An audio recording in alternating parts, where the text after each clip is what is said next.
PM Modi आज कोविंद आत्मकथा का करेंगे विमोचन। विज्ञान भवन में आयोजित है कार्यक्रम। Triumph of the Indian Republic है किताब का नाम।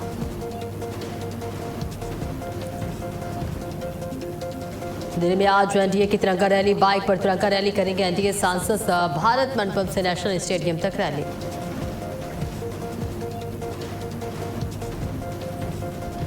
आज भारतीय व्यापार महोत्सव का आगाज। अमित शाह करेंगे उद्घाटन। पीयूष गोयल और राव मुख्यमंत्री रेखा गुप्ता भी रहेंगे मौजूद।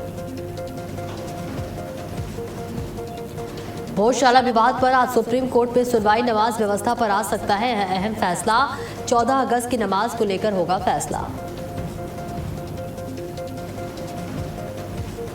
यूपी में फिर बदलने वाला है मौसम। पूरब से पश्चिम तक झमाझम बारिश। मौसम विभाग ने जारी किया अलर्ट।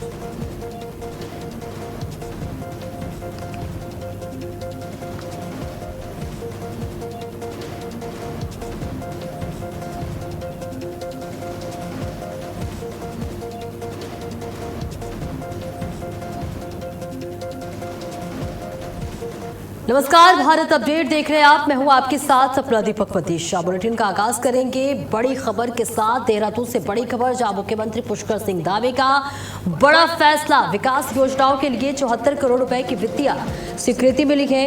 स्कूलों की मरम्मत के लिए 30 करोड़ रुपए की मंजूरी। शिक्षा व्यवस्था को सुचारू बनाए रखने पर फोकस। बेड़ा मजरा में हेलीपैड निर्माण को 8 करोड़ 91 लाख रुपए की मंजूरी। तो वहीं गंगोत्री धाम में सीवर लाइन और शौचालय संबंधी कार्यों के लिए 4 करोड़ 99 लाख रुपए की स्वीकृति मिली है। ये बड़ी खबर आपको बता रहे हैं, जहां मुख्यमंत्री पुष्कर सिंह धामी ने ये बड़ी पहल की है। जहां प्रदेश में बताते चले शिक्षा व्यवस्था को सुदृढ़ करने के लिए ये बड़ी पहल, जहां धामी सरकार का ये बड़ा फैसला सामने आया है। विकास योजनाओं के लिए 74 करोड़ रुपए की वित्तीय स्वीकृति मिली है और साथ ही स्कूलों की मरम्मत के लिए 30 करोड़ रुपए की मंजूरी मिली है। धामी ने प्रदेश में आपको बता दें, धामी सरकार लगातार विकास की ओर अग्रसर है और ऐसे में ये बड़ी पहल सरकार की बताई जा रही है। जहां आपको बता दें कि सीएम धामी ने प्रदेश में विभिन्न विकास और आपदा प्रबंधन से जुड़ी योजनाओं के लिए करीब 74 करोड़ रुपए की वित्तीय स्वीकृति दी है। आपदा प्रभावित स्कूलों की मरम्मत के लिए 30 करोड़ रुपए मंजूर किए गए हैं ताकि शिक्षण व्यवस्था सुचारू बनी रहे। बागेश्वर के बेड़ा मजरा में हेलीपैड निर्माण के लिए 8 करोड़ 91 लाख और गंगोत्री धाम में सीवर लाइन एवं शौचालय कार्यों के लिए करीब 5 करोड़ रुपए स्वीकृत किए गए हैं। और यही खटीमा और भारत नेपाल सीमा क्षेत्र में बाढ़ सुरक्षा कार्यों, चमोली में मार्गों से मलबा हटाने और भूकंप पूर्व चेतावनी प्रणाली के रखरखाव के लिए भी धनराशि मंजूर की गई है। ये बड़ी खबर आपको बता रहे हैं, जहां मुख्यमंत्री पुष्कर सिंह धामी की ये बड़ी पहल। विकास योजनाओं के लिए 74 करोड़ रुपए मंजूर किए गए हैं और आपदा प्रभावित बाढ़ सुरक्षा के लिए करोड़ों रुपए की मंजूरी दी गई है। शिक्षा व्यवस्था को और चुस्त दुरुस्त बनाने के लिए ये अहम फैसला मुख्यमंत्री का, जहां कई करोड़ की सौगात दी गई है। 74 करोड़ रुपए की मंजूरी मिली है। गंगोत्री में सीवर शौचालय कार्यों को हरी झंडी दिखाई गई है। आपदा प्रबंधन तंत्र इससे और मजबूत होगा। विकास योजनाओं के लिए 74 करोड़ रुपए मंजूर किए गए हैं धामी सरकार की तरफ से। आपदा प्रभावित स्कूलों को 30 करोड़ रुपए की धनराशि मंजूर की गई है।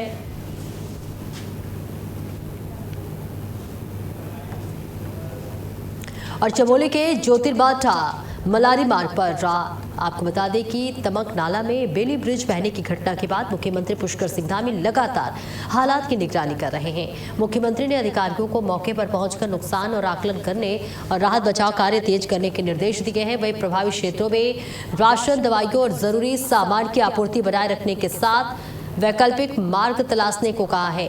बदलते मौसम को देखते हुए नदी नालों और निचले इलाकों में विशेष सतर्कता बरतने के निर्देश दिए गए हैं। राज्य आपातकालीन परिचालन केंद्र से संवेदनशील क्षेत्रों पर 24 घंटे नजर रखी जा रही है।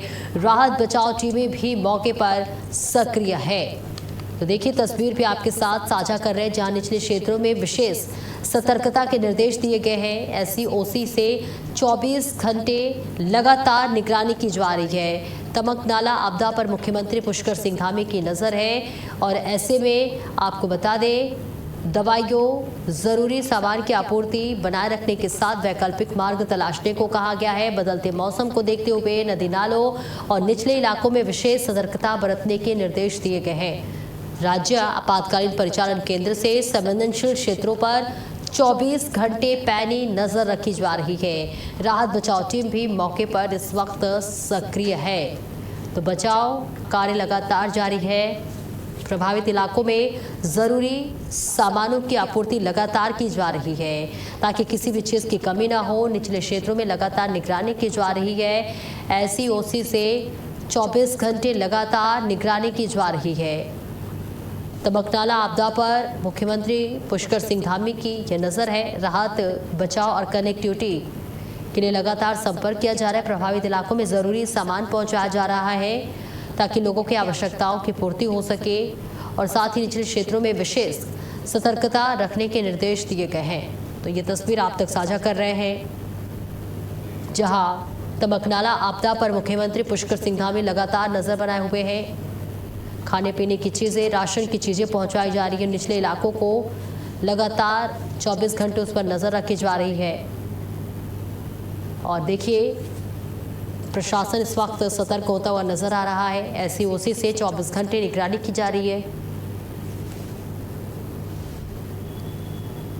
और देखिए आपदा के बाद मुख्यमंत्री पुष्कर सिंह धामी लगातार नजर बनाए हुए हैं। किसी भी तरह की कोई दिक्कत या परेशानी ना हो, राशन की कमी ना हो, इसके लिए पर्याप्त व्यवस्थाएं की गई है। निचले क्षेत्रों में विशेष सतर्कता रखने के निर्देश दिए गए हैं। SCOC से 24 घंटे निगरानी की जा रही है, देखी जा रही है। तमकनाला आपदा पर मुख्यमंत्री पुष्कर सिंह धामी की लगातार नज़र इस वक्त बनी हुई है। राहत बचाव और कनेक्टिविटी पर जोर दिया जा रहा है। प्रभावित इलाकों में ज़रूरी सामानों की आपूर्ति की जा रही है।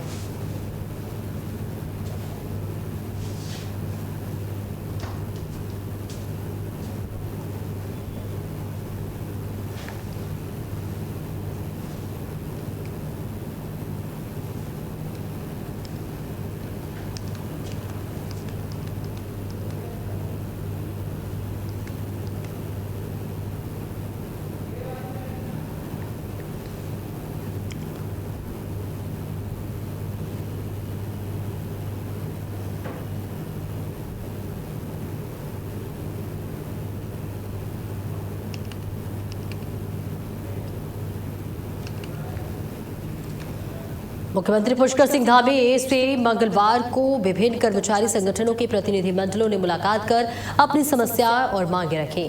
शिक्षा, जल संस्थान, विश्वविद्यालय, स्वास्थ्य, शिक्षक और आबकारी विभाग से जुड़े कर्मचारियों ने अलग अलग मुद्दे मुख्यमंत्री के सामने उठाए। प्रतिनिधिमंडलों ने रिक्त पदों पर पदोन्नति, पुरानी पेंशन योजना, वेतनमान पदों के पुनर्गठन और कर्मचारियों के स्थायीकरण समेत कई मांगे रखी। मुख्यमंत्री ने सभी समस्याओं को गंभीरता से सुनते हुए अधिकारियों को नियमानुसार परीक्षण कर उचित कार्रवाई के निर्देश दिए। जहां मुख्यमंत्री ने प्रमुख सचिवों को संबंधित विभागों के माध्यम से कर्मचारी संगठनों की मांगों के समाधान की दिशा में आवश्यक कार्रवाई सुनिश्चित करने को कहा।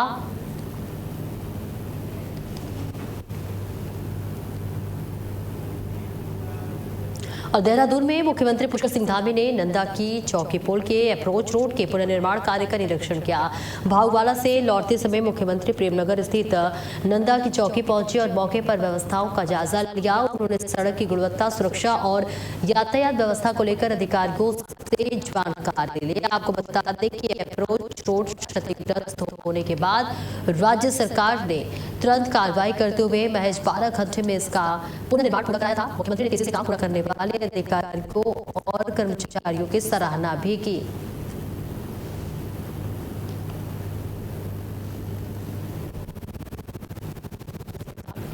तो सीएम धामी ने अधिकारियों के काम को सराहा।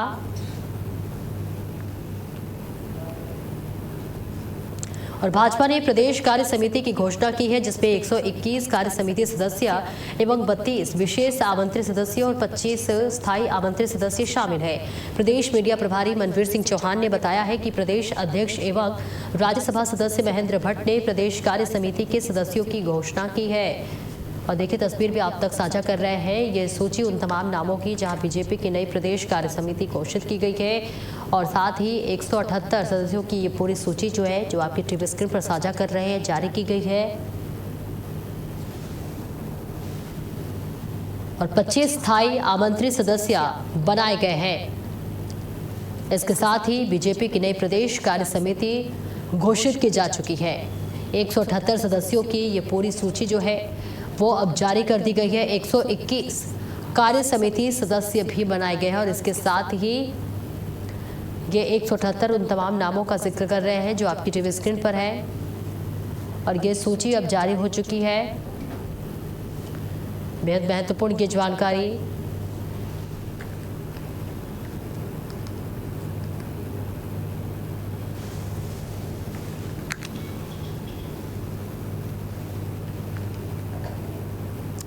तो देखिए बीजेपी की नई प्रदेश कार्य समिति घोषित की जा चुकी है और इसके साथ ही 178 सदस्यों की वो जो नाम है उसकी सूची आपके टीवी स्क्रीन पर साझा कर रहे हैं और साथ ही 121 कार्य समिति सदस्य बनाए गए हैं और 25 स्थायी आमंत्रित सदस्य भी बनाए गए हैं।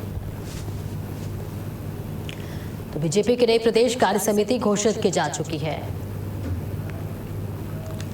और उत्तराखंड की चारधाम यात्रा ने पकड़ी रफ्तार। 47 लाख पार पहुंचा श्रद्धालुओं का आंकड़ा।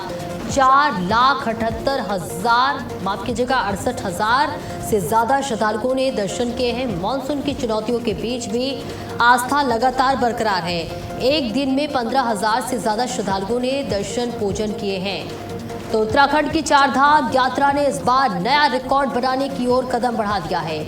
114 दिनों में अब तक 47,02,703 से ज्यादा श्रद्धालु चारधाम पहुंच चुके हैं और इस बार पिछले साल की तुलना में करीब 4,68,000 ज्यादा श्रद्धालुओं में दर्शन किए हैं। मानसून की चुनौतियों के बावजूद श्रद्धालुओं की आस्था लगातार बनी हुई है। बद्रीनाथ धाम में सबसे ज्यादा 16.12 लाख से अधिक, केदारनाथ में 14,50,000, गंगोत्री में 7,37,000 और यमुनोत्री में 6,62,000 श्रद्धालु पहुंचे हैं।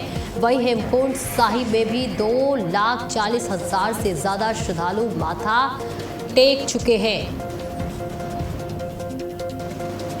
तो देखिए 47 लाख पार पहुंच चुका है श्रद्धालुओं का जो आंकड़ा है और 4,68,000 से ज्यादा श्रद्धालुओं ने दर्शन कर लिए हैं।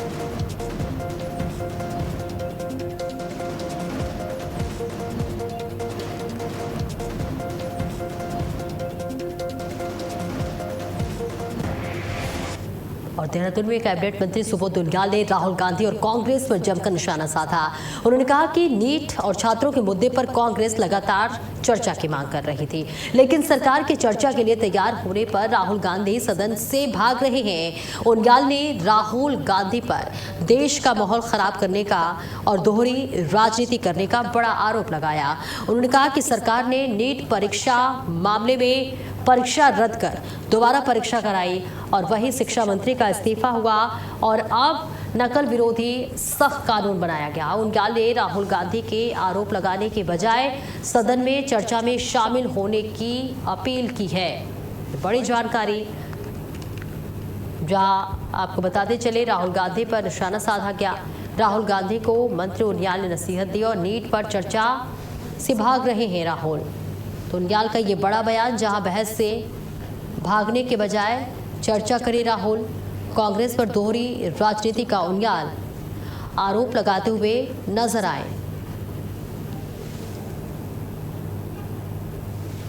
और नीट पर चर्चा से भाग रहे राहुल गांधी, पहले वही मांग कर रहे थे लेकिन अब वो खुद सदन से भाग रहे हैं। और रुद्रप्रयाग में मानसून और आपदा प्रबंधन की तैयारियों को लेकर प्रभारी मंत्री गणेश जोशी ने वर्चुअल बैठक कर समीक्षा की। उन्होंने बारिश से हुई क्षति का विभागवार आकलन कर प्रभावित परिवारों को तत्काल राहत देने के निर्देश दिए। वहीं संवेदनशील इलाकों में रहने वाले परिवारों को खतरे की स्थिति में सुरक्षित स्थानों पर पहुंचाने और राहत शिविर पहले से चिन्हित करने को कहा गया है। इसके साथ ही केदारनाथ यात्रा में संभावित बढ़ोतरी को देखते हुए पैदल, ट्रैक और राष्ट्रीय राजमार्गों पर विशेष निगरानी रखने के निर्देश दिए गए हैं। जेसीबी और बचाव दलों को जरूरी संसाधनों के साथ तैयार रखने और मौसम चेतावनियों को समय पर लोगों तक पहुंचाने और जिला आपातकालीन परिचालन केंद्र को 24 घंटे सक्रिय रहने के लिए कहा गया है। तो क्षति का आकलन के लिए बात की गई है। केदारनाथ यात्रा मार्ग पर अब निगरानी बढ़ेगी, 24 घंटे सक्रिय रहेगा आपदा कंट्रोल रूम। ये बड़ी खबर आप तक साझा कर रहे हैं।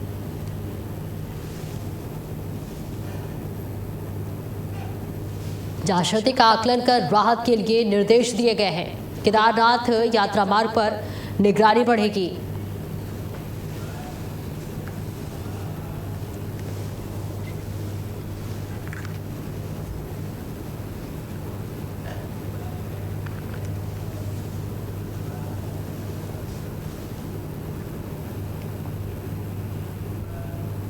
और महाशिवरात्रि के साथ ही हरिद्वार में कांवड़ यात्रा 2026 का लगभग सकुशल समापन हो गया। हर की पौड़ी पर जिलाधिकारी मयूर दीक्षित और एसएसपी नवनीत सिंह भुल्लर ने पूजा अर्चना कर गंगा जल भरा और कनखल के दशेश्वर महादेव मंदिर में जलाभिषेक किया। डीएम ने बताया कि मानसून के दौरान चुनौतियों के बावजूद सभी विभागों के बेहतर समन्वय से मेला सफल रहा। वहीं एसएसपी ने बताया कि इस बार करीब 4 करोड़ 80 लाख शिव भक्तों के हरिद्वार पहुंचने का अनुमान है। रेजिडेंशियल इलाकों में डीजल से चलने वाले कावड़ वाहनों की एंट्री पर रोक और साथ ही बॉर्डर पर बड़े डीजल वाहनों की जांच से व्यवस्था बनाए रखने में मदद मिली। तो मानसून की चुनौती के बीच ये मेला सफल रहा। पुलिस प्रशासन के बेहतर समन्वय के साथ व्यवस्थाएं चुस्त दुरुस्त रही और साथ ही महाशिवरात्रि पर कावड़ यात्रा जहां करीब 4 करोड़ 80 लाख शिव भक्त हरिद्वार पहुंचे। डीएम एसएसपी ने हर की पौड़ी पर पूजा अर्चना की, जल चढ़ाया। मानसून की चुनौती के बीच ये मेला सफल रहा। पुलिस प्रशासन के बेहतर समन्वय से व्यवस्थाएं दुरुस्त रही। महाशिवरात्रि पर कांवड़ यात्रा का अब समापन हो चुका है। 4 करोड़ शिव भक्त हरिद्वार पहुंचे, सभी ने जलाभिषेक किया और साथ ही जिलाधिकारी एसएसपी ने घर की पौड़ी पर भी पूजा की। ये आज कहते हैं से महादेव को जलाभिषेक किया है और उनसे आशीर्वाद लिया है और उनको धन्यवाद कहा है कि उन्होंने अपना आशीर्वाद दिया हमें कांवड़ मेले में और भविष्य में बनाए रखें। और इसके पहले हर की पौड़ी पे पूजा अर्चना की गई थी और ये कन्वेंशन है कि जिलाधिकारी और पुलिस अधीक्षक द्वारा यहाँ पे गंगा सभा में जाकर हर की पौड़ी में जाके पूजा अर्चना करके दक्षेश्वर महादेव आकर जलाभिषेक किया जाता है। और कांवड़ मेला सकुशल हुआ है इस साल। अभी 2-4 घंटे हैं, अभी शहर में कुछ कांवड़ यात्री हैं जिनको वापस जाना है, लेकिन ओवरऑल पॉजिटिव फीडबैक है और कांवड़ मेला बहुत अच्छे से बहुत सकुशल संपन्न हुआ है। देखिए, कांवड़ मेला 2026 अब समापन की ओर है और आज सभी मंदिरों में, शिवालयों में भक्त भारी संख्या में जल चढ़ाने के लिए आ रहे हैं। कल शाम तक हमारा जो नंबर था वो 4 करोड़ क्रॉस कर चुका था और आज भी काफ़ी संख्या में, आज भी हमने हर की पौड़ी और रोडीवेल वाला जितने मंदिर है सभी जगह देखा, काफ़ी अच्छी संख्या में श्रद्धालु कांवड़ी आ रहे हैं। आज शाम तक मुझे लगता है कि भीड़ अभी भी बनी रहेगी और मानसून के साथ काफ़ी चैलेंजिंग था। मानसून के साथ साथ जो हमारे कांवड़ मेले को संपन्न कराने में सभी डिपार्टमेंट्स ने, स्पेशली पुलिस डिपार्टमेंट ने और सभी लाइन डिपार्टमेंट्स ने अच्छा कॉन्ट्रीब्यूट। देखिए, माननीय मुख्यमंत्री जी ने इसमें लगातार समीक्षा की है और रिव्यू किया है और उनके यही डायरेक्शंस थे कि सभी डिपार्टमेंट्स आपसी कोऑर्डिनेशन करके इस मेले को संपन्न करें। और वहीं पौड़ी में भारत की आन बान और शांत तिरंगे के सम्मान में भव्य तिरंगा यात्रा रैली निकाली गई। डीकेएवी इंटर कॉलेज बस स्टेशन से शुरू हुई यात्रा रामलीला मैदान तक पहुंची और बड़ी संख्या में लोगों ने हाथों में तिरंगा लेकर देशभक्ति और राष्ट्रभक्ति एकता का संदेश दिया। कार्यक्रम में कैबिनेट मंत्री डॉक्टर धन सिंह रावत, पूर्व मुख्यमंत्री तीरथ सिंह रावत और पौड़ी विधायक राजकुमार पौरी शामिल हुए। ऐसे में डॉक्टर धन सिंह रावत ने कहा कि तिरंगा देश की एकता, अखंडता और राष्ट्रभक्ति का प्रतीक है। वहीं तीरथ सिंह रावत ने तिरंगे के सम्मान और देश की एकता बनाए रखने का संकल्प लेने की अपील की। यात्रा के दौरान वंदे मातरम और भारत माता की जय के नारों से पूरा माहौल राष्ट्रभक्ति से सराबोर नजर आया। अंत में लोगों की देश की एकता, अखंडता और राष्ट्रहित के प्रति समर्पण की शपथ दिलाई गई और तस्वीर भी आप तक साझा कर रहे हैं। जहां आपको बता दें कि सभी को यहां पर शपथ दिलाई गई, जहां देश की एकता, अखंडता और राष्ट्रहित के प्रति और समर्पण के प्रति शपथ दिलाई गई। यात्रा के दौरान वंदे मातरम और भारत माता की जय के नारों से पूरा माहौल राष्ट्रभक्ति से सराबोर नजर आया और अंत में लोगों को देश की एकता, अखंडता और राष्ट्रहित के प्रति समर्पण की शपथ दिलाई गई।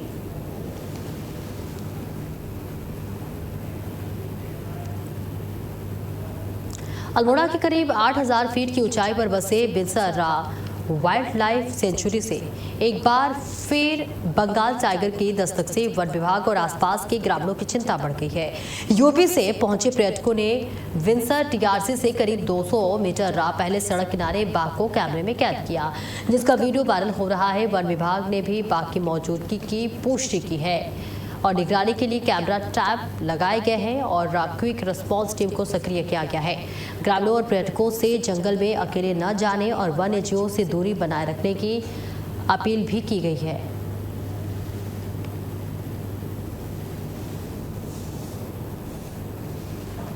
तो सोशल मीडिया पर तेजी के साथ लगातार ये वीडियो वायरल हो रहा है और देखिए इसमें क्यूआरटी टीम भी शामिल हुई है।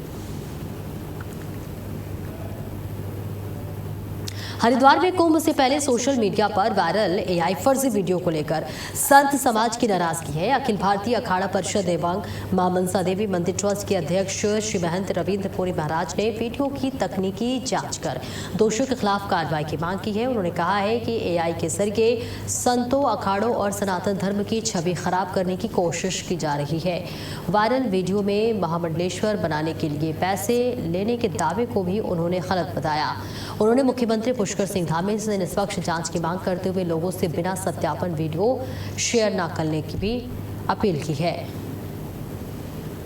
तो देखिए वीडियो शेयर न करने की अपील की गई है, जिसकी तस्वीर आपकी टीवी स्क्रीन पर हम साझा कर रहे हैं। और इस बीच आपको बताते चले कि धामी से निष्पक्ष जांच की मांग करते हुए लोगों से बिना सत्यापन वीडियो शेयर न करने की अपील की गई है। मुख्यमंत्री पुष्कर सिंह धामी से ये बहुत बड़ी अपील की गई है, जिसकी तस्वीर आपके टीवी स्क्रीन पर हम साझा कर रहे हैं। और साथ ही साथ ये भी अपील की गई है कि बिना सत्यापन के कोई भी वीडियो शेयर ना करें। कुंभ से पहले एआई फर्जी वीडियो का मामला ये पूरा सामने आया है, जहां फर्जी वीडियो को लेकर संत समाज में आक्रोश देखा जा रहा है। हमारे जितने वामपंथी है सभी परेशान है, जितने हमारे एंटी हिंदू है सभी परेशान है, गैर हिंदू परेशान है, गैर सनातनी परेशान है। सबको दुख हो रहा है हरिद्वार में कुंभ क्यों होने जा रहा है। और इनका प्रयास है जितने भी हमारे बड़े बड़े संत हैं उनको कैसे टारगेट किया जाए, उनको कैसे बदनाम किया जाए। मैं कहना चाहूंगा कि आजकल सोशल मीडिया है, आजकल जो है आपने देखा होगा, आज आप किसी का भी वीडियो बना सकते हैं, किसी की भी आवाज आप लगा सकते हैं। ये जो वीडियो आपने देखा है, जो हमारे बड़े बड़े संतों के वीडियो है, ये AI जनरेटेड है। इसलिए कृपया इनके चक्कर में न आए, इन पे विश्वास ना करें। और इसी के साथ इस बुलेटिन में इतना ही। खबरों का सिलसिला लगातार जारी है।